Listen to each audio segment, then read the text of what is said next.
Thank you very much for staying for the last session in your day. I've noticed how you've changed your tea and biscuits for alcohol and cake. So I hope that keeps you in a really good mood. We're hoping to be, I guess, what Carol and the rest of the team would say, sort of the Pollyanna session, where we're looking optimistically about how collaboration could be the way forward in terms of driving and sustaining the tourism industry, and looking and using specific regions to do this and observe that.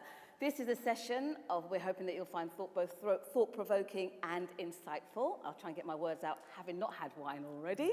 And we'll be looking at the best that the destination has to offer in terms of their rich cultural offerings for each of the various destinations that we have here, and also bringing together the best minds and visionaries to work collaboratively for the greater good. We are talking, yes, about unity through tourism. I mean, it's been all doom and gloom over the last 18 months. I think none of us can say that. We've all had to be reactionary. I've heard talk in the previous session about thinking long term. I'm sure that's all part of your strategic plans for survival. But, you know, they say there's no I in team, and collaborative thinking is probably the best way forward. Working together is obviously the best way for survival. So we'll hear from our eclectic mix of geniuses, putting pressure on them now on purpose, who will hopefully deliver you some insightful perspectives about their way forward in terms of their own destinations, but also thinking about how we can really genuinely think how to authentically sell these destinations, make sure that you're offering visitors like myself. I'm totally outside this industry, but like everyone else, you want something different. You want to be able to go to places and remember them and know why you've been to them, but also realizing that there are a lot of these destinations, particularly in tropical areas, there's more to them than beaches. So selling those ideas, but also realizing, look, working together, there are some common bonds between you all. How can we make that work to the best of everybody? Some of the areas that we're going to discuss, and I'm only telling you now because we're calling it a collaborative session, so obviously we'd like you to engage once the experts have spoken, that we'll be looking at is how we're going to respond to sustainability issues, how brands have focused on experiential tourism to create their unique identities. We'll also explore how destinations use cultural heritage to enhance the visitor experience. And as someone who's worked in arts, culture, and entertainment, there's nothing more the great seducer in terms of looking at the arts and culture at these destinations, for me personally. And how do you actually go about creating a desire for these experiences in increasingly challenging markets? We'll also talk about the sort of partnerships that are required for success. How do you retain the authenticity of a particular destination? And obviously look for solutions as to how the suppliers can actually package and sell the type of experiences that we'll be talking about. So without further ado, let me introduce you to our first speaker, who is Kgomotso Ramothea, the hub head of UK and Ireland for the South African tourism. Make her feel welcome. Thank you, Brenda. Thank you, everybody. I know it's the last session, so I'm going to try and keep it lively, just so we don't... I don't know what we're going to do. But it's a Tuesday afternoon, Wednesday. Thursday. It's a day of the week. Thank you. Day in the week. I wanted to start off by introducing a campaign that we're very proud of that is called Meet Your South Africa. And what this does, it responds so well to what Brenda has just said. Because what we did with this is we took 12 South African locals who are guides, and we allowed them to tell the story of why British travelers, any traveler really, should visit their part of the country. They represent different areas of the country, they represent different experiences. And just to give you a taste, I promise it won't be long, I'm going to introduce you to one of the guides. His name is Charles. My name is Charles Ncube, and I'm a guide. South Africa has got 56 million people with 11 official languages: English, Afrikaans, Zulu, Sotho, Xhosa, Pedi, Tswana, Tsonga, Venda, Swati, and the last one is isiNdebele. The sort of people that you can find in Neighbor Goods Market is people from everywhere in the world. I'm flattered. I am taking you to Bongani, one of the tour guides who works right here doing the street art. The street arts in Johannesburg are very important. Long time ago, we used to communicate using art. Our shot in Joburg was a project that recruited a lot of street kids, and they basically taught them different skills. One of the skills was photography. If you want a good idea of what Johannesburg is all about, then Maboneng is definitely a place to be in. Now we off to Soweto. 4, 3, 2, 1, Soweto! Soweto is a beautiful township where we as a community, are holding hands together to make sure that Soweto, gets better.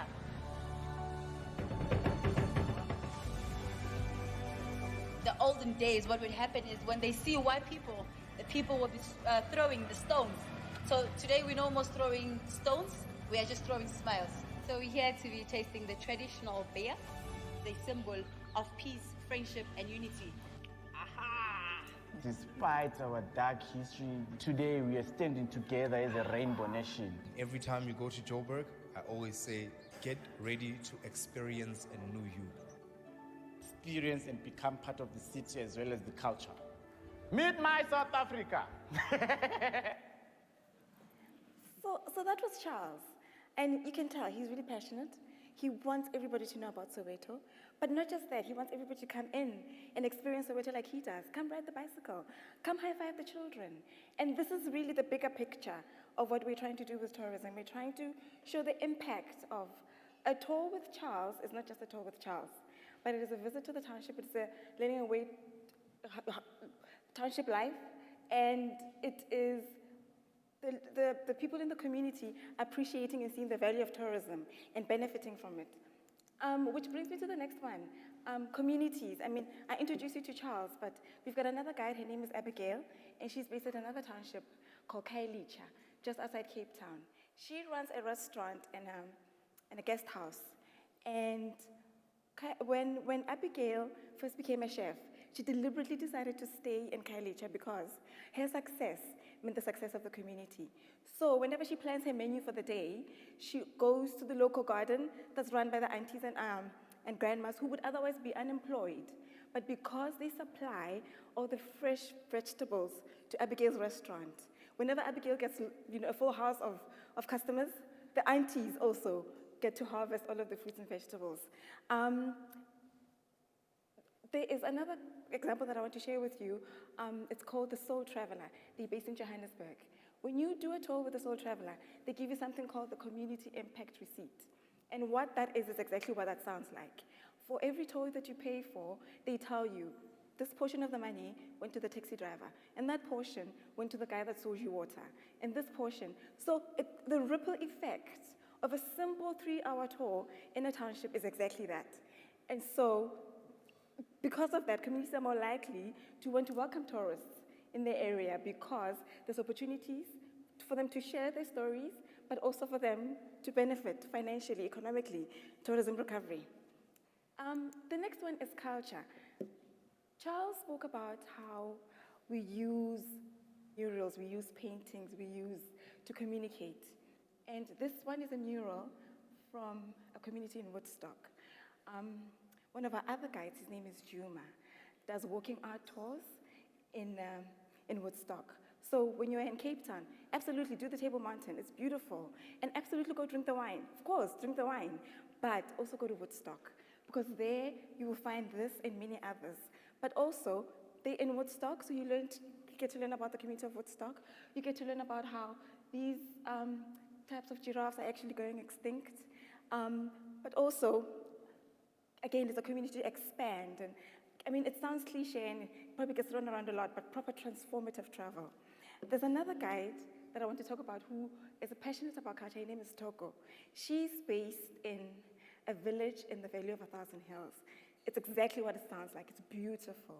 When you go and visit Togo and she takes you on a tour, she will tell you about the days before WhatsApp and DMs, when if a young guy likes a girl, they wait by the river. This is not fiction, by the way. They wait by the river. Because when you're a young guy and you like a girl, you can't approach them in front of their elders. No, you wait for the girls to go to the river to fetch water, or to go to the river where they do their washing. And that's where all the young boys hang out, just in case a girl they fancy happens to come around, so they can say, wow, do you know, I really like you and I don't have your WhatsApp.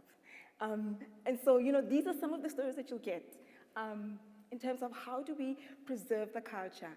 And in the Valley of 1,000 Hills, there's still a lot of boys that hang around at the river, even though they do have WhatsApp and DMs. The last one I want to talk about, I know Brenda gave me 5 minutes. I'm going to wrap it up quickly. The whip is long. Oh, there's a timer. I had better hurry up. So the Black Mambas are an anti-poaching unit that are based on the west of the Kruger. They're run by 12 women rangers. We just celebrated the first World Female Ranger Day on the 25th of June. So this is apt. These women have become role models. Not only are they role models, of course, but they communicate to the communities, they educate the value of protecting the rhino. When you protect a rhino, you protect their natural habitat. The community benefits. More tourists come in because they want to see the rhino. So when you go on a game drive in Kruger and you pay levy for conservation, this is exactly where it goes. It's bigger than just the rhino. It's the communities, the people, and it's everything put together. And this is all I have for you today. Thank you so much. Please, Gayle Leboga. Thank you very much, Kgomotso. Truly insightful there. So let's move from South Africa to Uganda. Andy Price, Trade Sales Manager for Uganda Tourist Board. Thank you. I'm going to keep my 5 minutes to 5 minutes because I've been here since Sunday. My voice is going, so excuse me. But I just wanted to take a couple of minutes to talk about some of the rich culture in Uganda, but mainly I'm here to talk about sort of how we can think, how we can challenge ourselves to create unity through tourism. With the greatest respect to Ian, who I've just seen sneak out the back, why can't we work with our competitors? Absolutely, we're the tourism industry. Of course we work with our competitors. Kgomotso's just mentioned World Female Ranger Day, which was huge in South Africa. It was huge in Uganda as well. We have some wonderful female rangers and female guides. And so hopefully working across not just Africa, but with the Caribbean, getting some of the history and the story about how that links the continents together. But I just want to show you a couple of quick videos. I'm not going to get you to dance, don't worry, but just a couple of things about the rich heritage in Uganda, which we want to get across to you.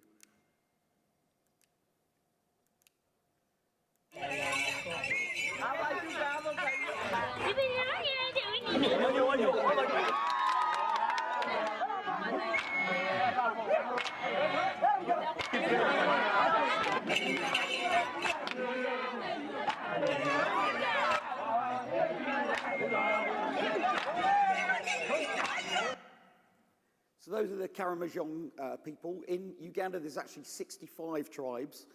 Sorry for everyone I've done training with downstairs. I said 54. I've looked it up. It's 65. So change your notes, please. But 45 dialects. And actually, I think Uganda is a good a good example of unity. Those 65 tribes now live happily in peace. They all have their own rich culture, own traditions, own clothing. And actually, when you visit Uganda, if you visit one tribe, you're absolutely not visiting all. It's not the same. So it's really, really good to come across. The next one is what I'm hoping to do, if Michaela is okay with it, or Evangelina, hoping maybe to do next year when we come back as our experience. So it's banana beer making.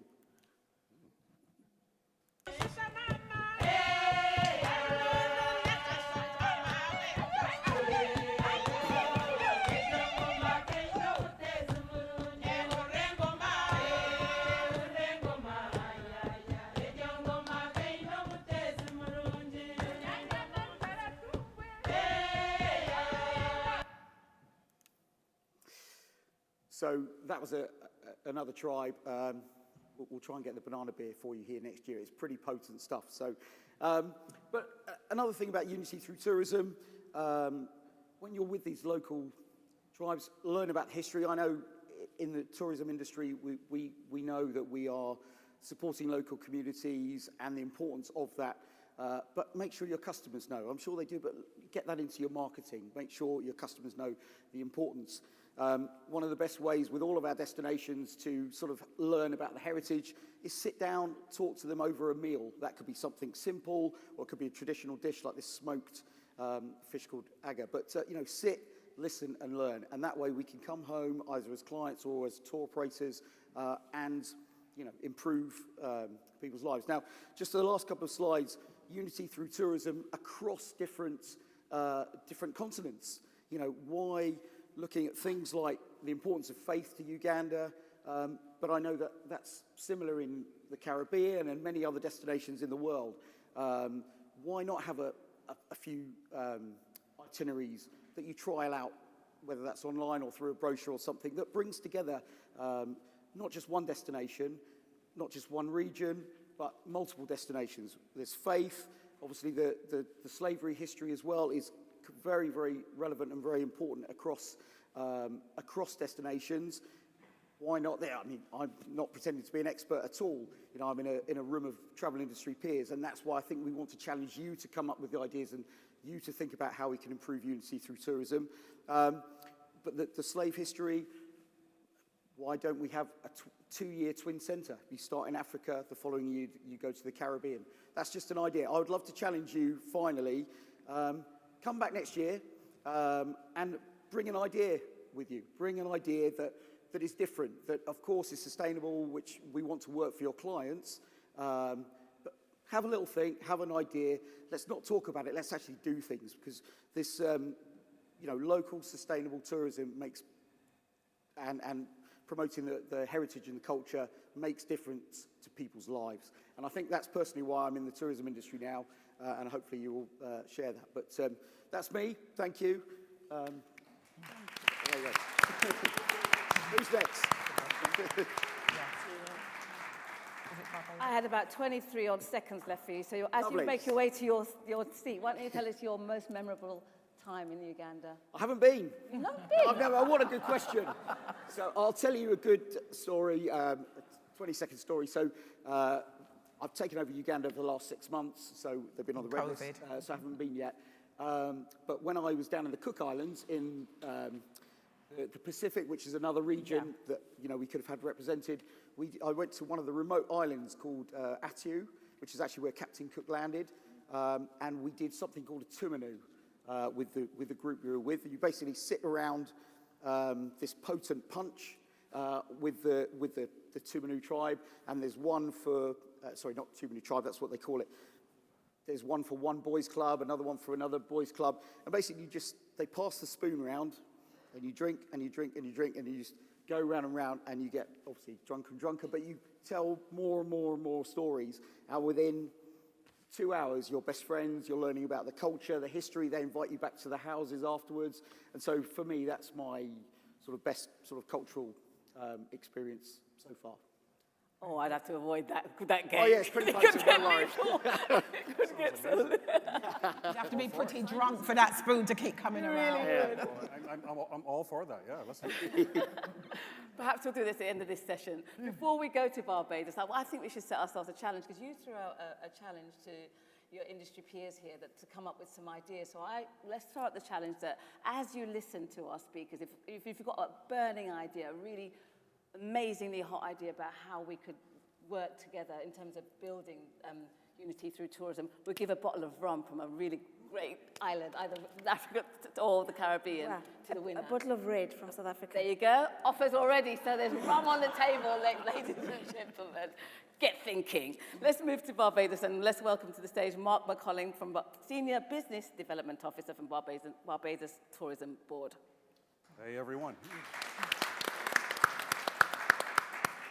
So I've been challenged to keep it short, and if anyone has been to Barbados or know Barbadians, we like to talk. So this is really going to be a challenge for me, but I will do my best. So I'm just going to start with a short video, just give you a little taste of Barbados.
So, a lot of things being said there and not being said at the same time.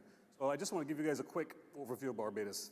Everyone knows Barbados. I've come here today and like, oh, you don't have to worry, you have the easiest job in the world. Like, that's great. If you can pay me to stay home, I will do it. But the Barbados story, we are a mature destination. We've been around for quite some time. But, you know, there are a lot of emerging destinations out there, and they're kind of offering the same thing. They have the beach, they have the luxury and whatnot. So we have to differentiate ourselves. We looked into our history, our heritage. It's something that we know, but for one reason or the other, we've kind of kept it secret. We're ready now to talk about it. And our main pillars, you would have seen earlier, the birthplace of rum. Don't let anybody else tell you anything different. You can tell them that Mark from Barbados said Barbados is the birthplace of rum. Just putting that out there for everyone. So we have the story of rum, Bridgetown as a World UNESCO Heritage Site, our festivals, our unique sports. You would have seen some guys playing something that looked like tennis, looked like table tennis on the floor. That's road tennis. That's indigenous to Barbados. And again, it's one of our best kept secrets. We need to talk about it more. Our gastronomy, our people. And even a program that our Prime Minister created last year, the Barbados Welcome Stamp. Yes, it was a long stay type of thing, but what it allowed persons to do is to immerse themselves in the culture.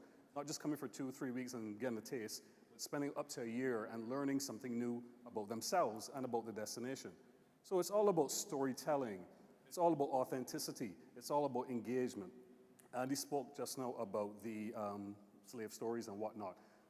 Slavery is part of Barbados. It is part of our heritage. Colonialism is part of our heritage. We can't deny it. You know, it's what made us who we are. And we now have partners on the ground who are now looking to tell that story more. And that's important because it's what made us who we are, is going to continue to perpetuate, and we just need to understand it, provide the context so that it becomes more inclusive. It's not something that's just, you know, kind of talk about it, brush over it, but it's real.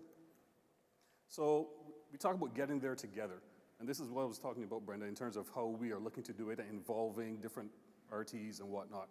We have our National Tourism Marketing Committees, which is made up of not just persons within my company or the Ministry of Tourism, but all of the industries, all of the ministries, because we all have a role to play to bring Barbados into this cultural haven.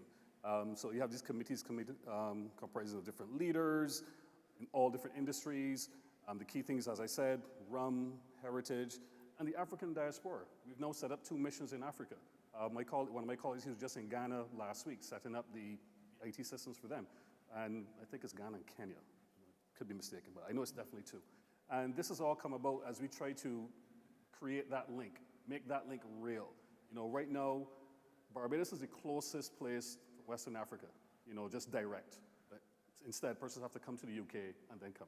So all that is all part and parcel of how we're trying to build out our heritage, build out our culture, and build out that aspect of the destination that people don't quite know about. And so it's all about creating more ideas, greater insight, greater cohesion, and collaboration. So we got to get there together. So social and community partnerships are key, and it's really about going into the communities. And that's something that we've talked about a lot, but we haven't really done it the way we're supposed to. And truth be told, in the previous panel, people were talking about, you know, what COVID has taught them or what they've learned. What we've realized is that, yes, we have great things to offer in terms of, yes, our beaches and all that, but, you know, we really need to bring our people along with the ride. We need to really get our people more involved, not just those who are actually working directly in the tourism industry, but also those who support the tourism industry. Because one thing COVID has shown us is that it's all interrelated. I come from a very small island. We're only 166 square miles. You can drive around Barbados in less than 2 hours. You know, so we've got a lot riding on tourism, but we need to protect it, you know, in the way that it needs to be protected, and that's bringing the communities involved. I had a conversation with Carol last week when we were just kind of going through this. She made an interesting comment in terms of about community tourism, and it's bringing the communities together, then also bringing visitors and the communities together. And that is something that we think that we can do a better job at, and that's what we're trying to do now with all of our niche committee marketing, our niche tourism marketing committees. It's to bring that linkage more to the fore. So we're staying rich to our cultural heritage, and one of the things I love here, it's a lot of words, so I'm not going to read it all, Carol. Being champions of preservation, not solely of the built environment, but of our customs, traditions, language, dance, literature, food, all of that. that's what people want. That's why people travel. You know, I was lucky enough just before, well, not just before COVID, a few months before COVID, took a European cruise and I went to the Baltic and all that. And then there were some destinations there that I've never really heard of, but I said, you know what, let's do it, let's try it. And one of the places that, and this is, I'm just showing myself out, but one of the places I'd really never heard about was Tallinn, Estonia. And we were just there for a day, and I absolutely fell in love with the place. It just spoke to me. And it's really just about the buildings, even the road work, the way people dress, how they interact. It was everything. And that's what it was really about. That's what travel is about. So we need to do, or we are planning to do more of that. We're planning to involve people more. We already do, but you know, there's so much more that we can do. That's what our intention is when it comes to unity through tourism. That's the direction that Barbados is going in. So I just want to share a couple more things. So it's all about building that strong policy framework. It's all about forging those commercial relationships. It's all about creating materials that kind of showcase this. Because, you know, sun, sea, and sand, that's what we're known for. And that draws people in, which is great. But there's a lot more under the surface. And that's what we're here to show. And then creating that robust PR and connect and engage with our audiences and whatnot. So that's what we're looking to do. That's how Barbados is kind of changing the dynamic as it relates to what we're typically known for and how we see our way forward and charting our way forward. Thank you. Thank you, Mark.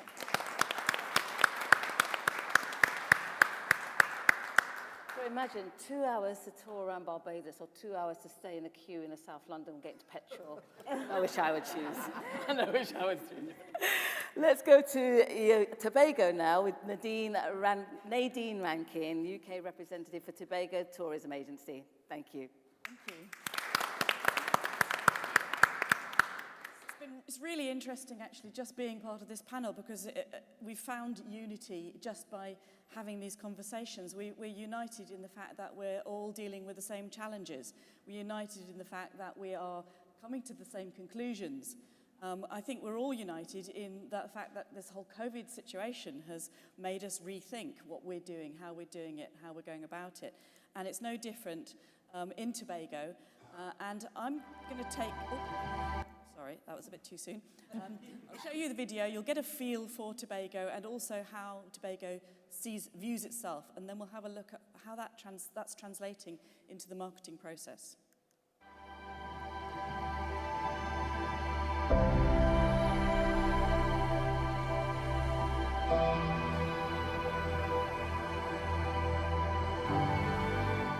It's only when I go abroad and I see what is out there and I come back and I measure against what is here. There is no comparison to beauty. Some writings of our history, it is said that Christopher Columbus called it Bella Fauna, meaning beautifully formed. Natural, beautiful, peaceful. Yes, I get emotional. That's why I'm here.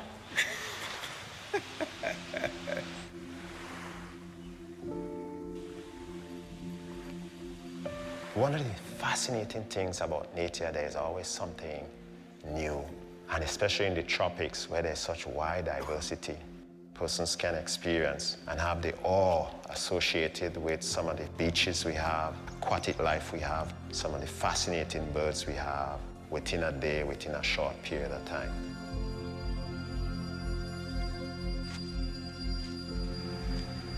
You have the Caribbean Sea on one side, you have the Atlantic Ocean on the other side. On our doorstep, a fringe reef that wraps around the entire area. You have this huge amount of biodiversity and liveliness of the entire water that surrounds the island.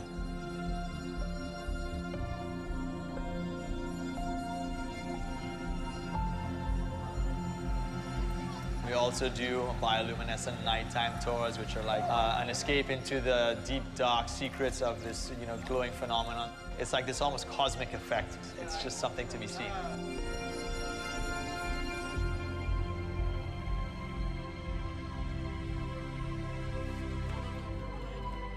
I know everybody in the village, and everybody know me. That is the nice thing about here. Tobago as used to the extended family. There was always a grandmother, aunt, or uncle. There was always love. We eat and we drink, we laugh, and everything together.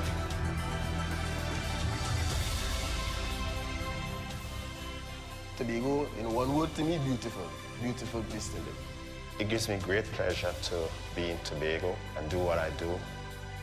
The sunsets here are probably bar none some of the nicest I've seen. I would describe Tobago of one of the clean, serene, and the best place that anyone could come. Be easy, be happy, and have a good time. There is nothing to compare to.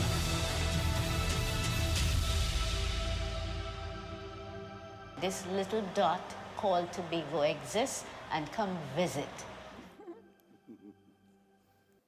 So I think what's really interesting is that we're all talking about people. We're talking about food, we're talking about drink, we're talking about community, history and heritage, but we all have the challenge of differentiating ourselves.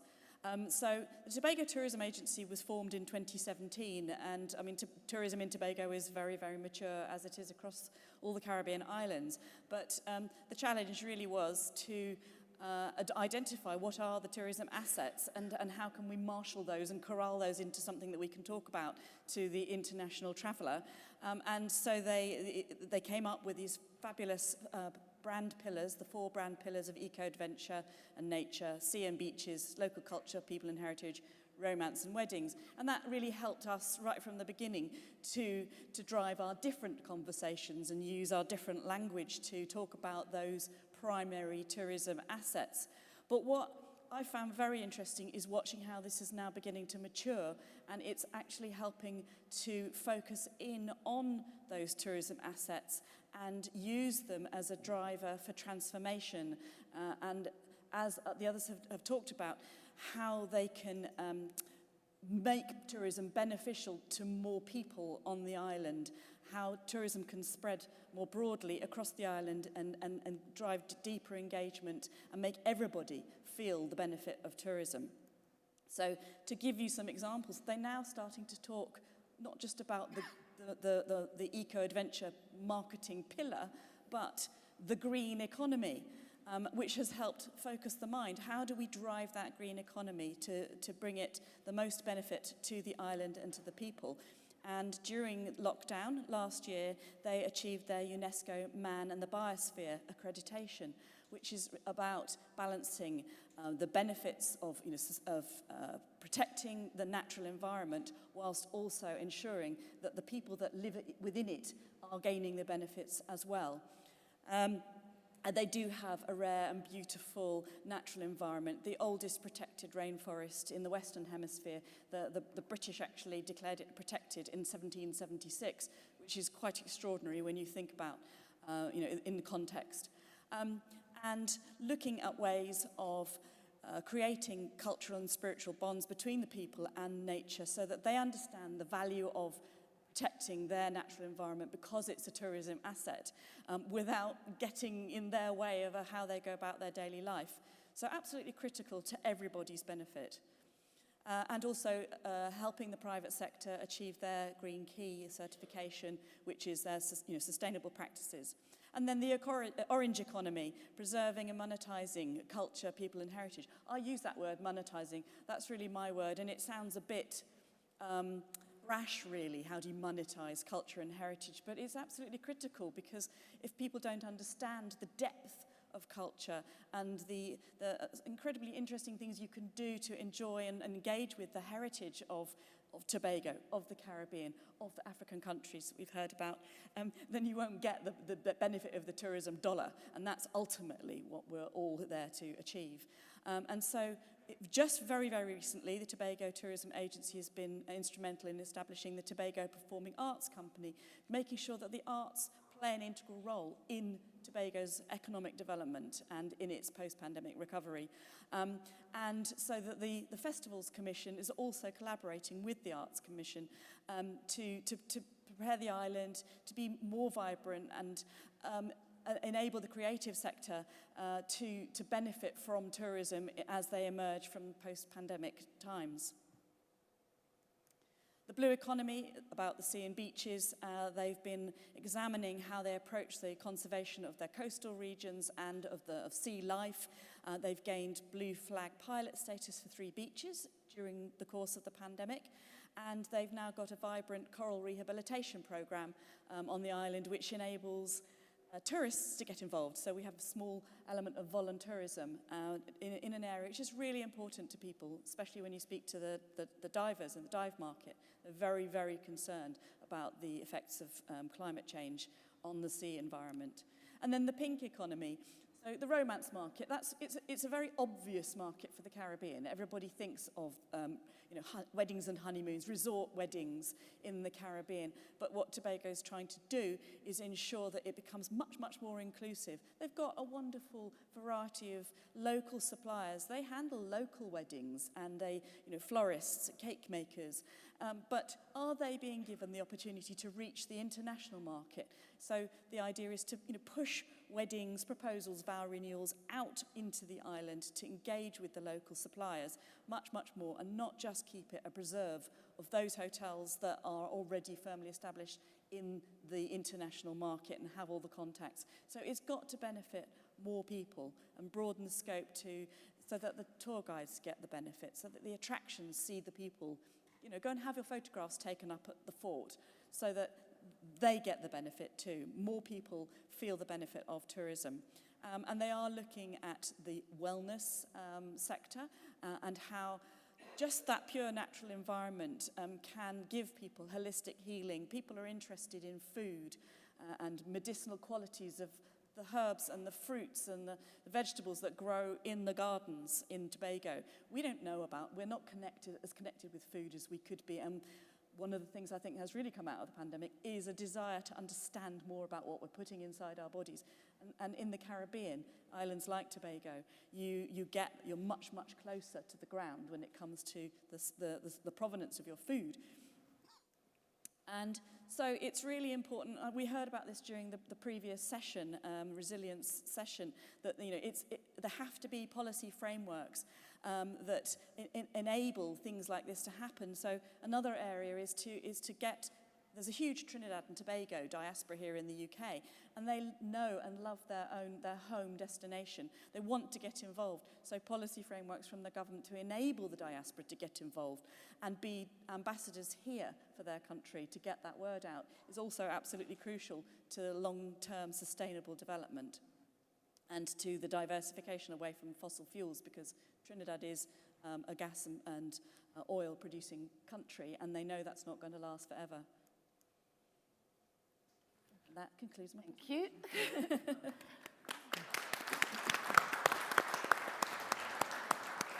I must say that film was so emotional. It's almost emotional, but knowing that Daniel Craig has done his final Bond. It's really quite an emotional thing. Let's move on to the dynamite herself. That is Miss Carol Hay. I think it needs no introduction.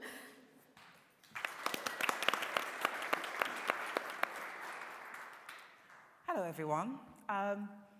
They're a hard act to follow, aren't they? But I'm honored to follow them because my background has been with the Caribbean. I've marketed the Caribbean for more years than I care to publicly say, because a lady never tells. But I've also been very fortunate in recent times to be appointed to the board of the West Africa Tourism Organization. And I also work very closely with the Wonders of Africa project. And what that has helped me to do is to really see the synergy between my Caribbean, direct Caribbean heritage, my ancestors in Africa, and how we can really be far more unified and support each other. And when we were working on this, I said to my colleague Florian that all of this unity in tourism can really be summed up with the Sustainable Development Goals, which I know that many of you are familiar with. When we talk about no poverty, gender equality, clean water, decent work and economic growth, and most importantly, partnership for the goals, it all kinds of sums up what we're talking about when we talk about unity through tourism. tourism. It means that the destinations that we go to, we actually want to know that the communities there are not just putting on a smile and a friendly face to please us, but actually they really want to be a part of tourism and they want to share their culture and their heritage. But of course there are challenges within the tourism industry, and particularly with destinations that are reliant on tourism. For example, the Caribbean. We have some countries there that 75% of their GDP is earned through tourism. So when we have hurricanes, earthquakes, floods, COVID, it has a massive impact on the communities. And if we don't actually work with these communities to sustain themselves, they don't see the value in tourism that we see. It's often said that we can all look through exactly the same window and see totally different things. And that is so true when the visitor, the investor, and the community all look through the same window. They see totally different things where tourism is concerned. So what are some of the challenges? Strain on limited resources. We often hear about water shortages, etc. We hear that, that visitors use far more water than the locals do. So it's about getting the balance. It's also the retention. Nadine spoke about the monetization, the tourism dollar. So often we hear of so much of the money that's earned leaving the communities. High entry to barriers for the community. They say we want to get into tourism, but we can't. How can we do this? Limited employment, exploitation, cultural appropriation. So often we're offended when we hear of local art forms, traditions being taken, given to big companies, and not 1 cent, dollar, penny goes back into that community to help them. And these are some of the things that we have to look at. Mass tourism, over-tourism, all of these things impact on tourism and how the community feel about tourism. So we have to be unified so that they too see the benefits. So how can we develop unity through tourism? Unity can be developed at any level, whether it's in a community, a city, a state, a country, a region such as the Caribbean. We can develop. And the most important thing is public and private sector cooperation. They have to work together. The decision makers and those who actually deliver the tourism product must be in sync. Also, overseas investors and communities. I love when we have overseas investors, but what I don't like is when they leave and the whole project goes with them. So immediately employ local people, train, mentor, coach to ensure that tourism is sustainability, and build a relationship between the traveler, the visitor, and the community. Allow people to understand. When we understand each other, we have greater tolerance for why we are different, why we think differently. And it's so important to have engagement between the visitors and the communities. People, like a lot of communities, they have the perception that all tourists are rich, they have lots of money. And I have to say no. Sometimes people save up for years for that once-in-a-lifetime experience. You are making their dreams come through. It's all about conversations and also working with the international agencies. And again, we've heard storytelling. Storytelling is very important for me. I can remember, I grew up in England, Jamaican parentage, yeah, mum. And I remember at school, my family and my friends, we were so embarrassed whenever they showed films about Africa or black people. You know why? We were always on the floor, naked, nose running, a fly on our forehead. I was like, but that's not the life that I know. That's not the life that my friends and relatives from Africa, the Caribbean, and other parts of the world. Yes, of course, poverty exists, but the story was too one-sided, and it created a lot of misconceptions about these wonderful parts of the world. So storytelling is important, and it's important that we also train the people within these destinations to tell the stories themselves. I've always said tourism is diverse, but it's not equitable and it's not inclusive. And all of us have a role to play in changing that. Finally, in sustaining tourism, we need to look at the linkages. For today, in Unity, we're talking about the Caribbean and Africa, but there are other parts of the world where unity can be. If Pacific was here, we'd be talking to them as well today and arguing about who's got the best rum, etc. You know, we have so much that we share. We need to recognize the potential of the African diaspora. And this is important because the enslaved people were taken from Africa to the Caribbean, North America, Europe, Asia, the Middle East, Far East. What does that mean? It means that there's a linked culture out there, a linked vibe that we need to pull together and share resources. We also need to create experiences that respect the heritage and culture of all natures. And we need to create experiences that allow travelers to differentiate. To me, there's nothing worse when someone says, I've been to Jamaica, Barbados, St. Lucia, and I say, where did you stay? Oh, I don't know. What do you mean by it? What did we do so wrong that you don't know? You cannot remember the name of the hotel where you honeymooned or what you did or where you went. I'm like, no. We've got to do something different. If you can go to paradise and you cannot say where you stayed, it means that there is more to be done. And also, as I said, diversified teams and resources. I always say to lots of the representation companies and everyone, mix up your team. Try and employ people from the places that you represent along with local, because then you have a wonderful fusion of knowledge and culture and sharing.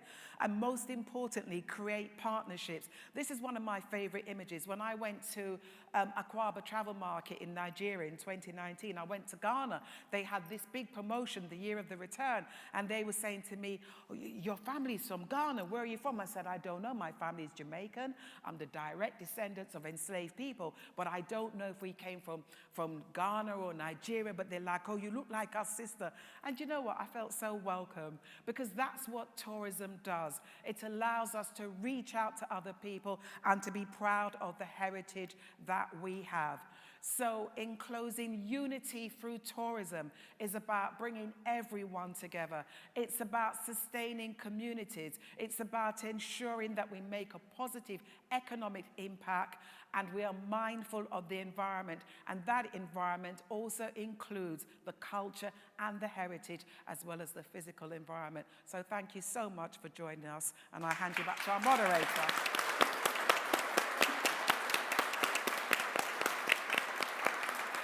Thank you very much, Carol.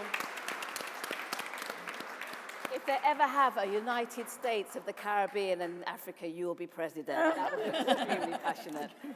And the reason people don't usually remember it's because of the rum. I could have given you the answer to that one. But before we have you tell us your rum-winning ideas, I'd like to speak to our panel a little bit more, just to elaborate. Carol, you talk passionately about the need for unity. Do you see it as a romantic notion or vital for resilience for the future? Definitely vital. I mean, for me, anything to do with the sustainability of a region, it's nothing to do with fiction or romance. It's all about the people and how we can give them a viable future and also pass on something to the generations coming up. Too many of our young people in the Caribbean, they don't actually want to work in tourism because they feel that they're not going to earn enough, they're not going to develop, and if they have other talents, they'd rather do cricket, football, singing, whatever. So it's for us to let them know that tourism has a path and a future for them. Nadine, the reality is it's a very competitive market. Every single person here representing an island or a destination wants visitors to come to them. So how do you get past that? How do you kind of get the message across that this is good for all of us, we have to work together? I think this is a great start, actually, because the way I think that tourists are very habitual, you know, and there are people who only go to Africa, but in fact, actually within that, there are people who are East Africa snobs and they will never go to Southern Africa. You know, there are people who think that you have to go to Africa or Latin America or the Far East to experience culture because a Caribbean holiday is boring. So, you know, we have a huge job to do, you know, as the Caribbean, but also, you know, globally to make people understand that, well, if you've enjoyed your Africa experience and the African culture and making banana beer or, you know, meeting, you know, going into communities and learning about dialect and so on in South Africa or Uganda, then I think you'll actually have a really great time in Tobago too, or Barbados too, because you're going to have similarly enriching experiences, but they're going to be different, and you're going to learn something different. You're that kind of person, why not go to the Caribbean? So I think there are huge opportunities for us all to help each other cross-fertilise and win new business that at the moment we're not getting. Mark, there was an emphasis a lot on the arts, the culture, the communities, and you yourself mentioned that you hadn't played on that before in Barbados. Why was that? What was it? Do you think we're missing a trick? Kind of. I mean, I think because we have just been, I use this word loosely, conditioned that, you know, tourism is about the beach, the hotels, and that was about it. And Carol just made a good point in terms of people coming into tourism and the conception. I mean, when I told my mom and my family that I'm actually going to study tourism management, they were like, oh, so you're going to work in a hotel front desk. And this is just 20 years ago. So, and it's still kind of perpetuating now. So it's really about changing that narrative. And there are persons who are now beginning to see that. And it's more than just the hotel. It is the destination. It is every single person who is involved. And that's what's going to be key. That's the only way forward. As a broadcast journalist, I found the films really brilliant in terms of the storytelling, in terms of bringing that over. And how much do you think the storytelling, creative storytelling, is going to play its part? I think it's essential.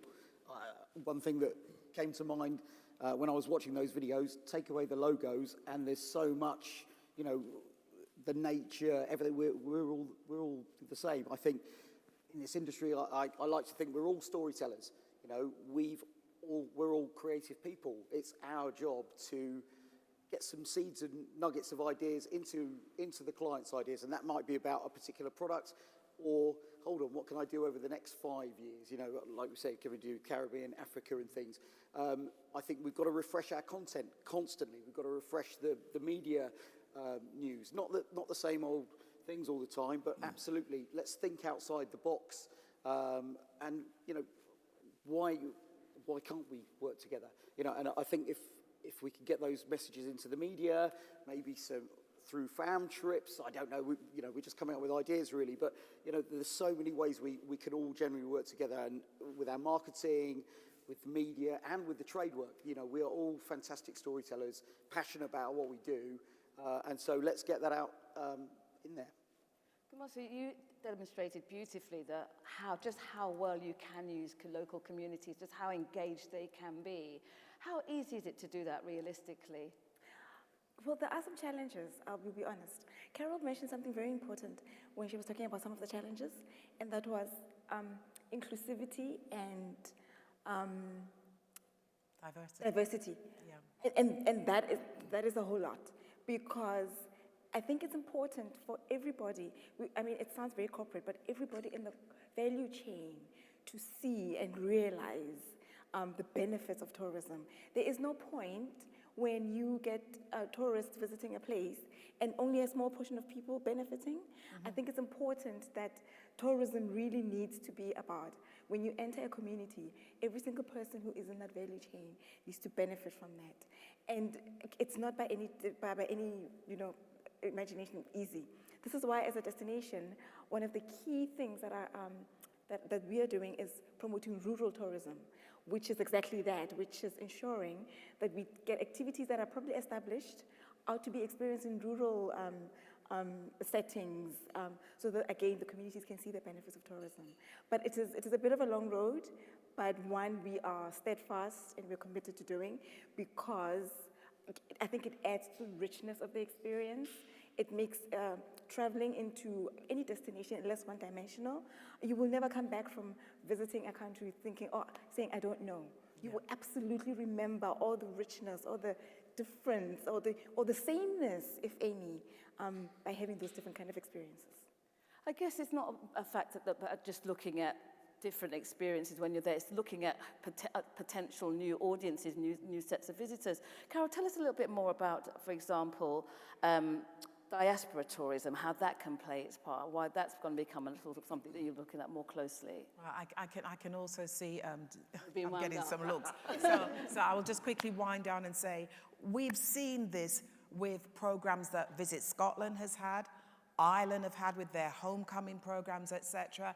Everyone in the world is now calling out to their diaspora and saying, come back home, come and understand your heritage. And I think it's really important because I was the first generation born here, for my family, and now our children, second generation. What we're finding is that as we have more children and they have their own children, they become further and further away from the culture. And they always say, if you don't really know who you are, you won't be able to share that with your child. So that is why diaspora tourism is so important.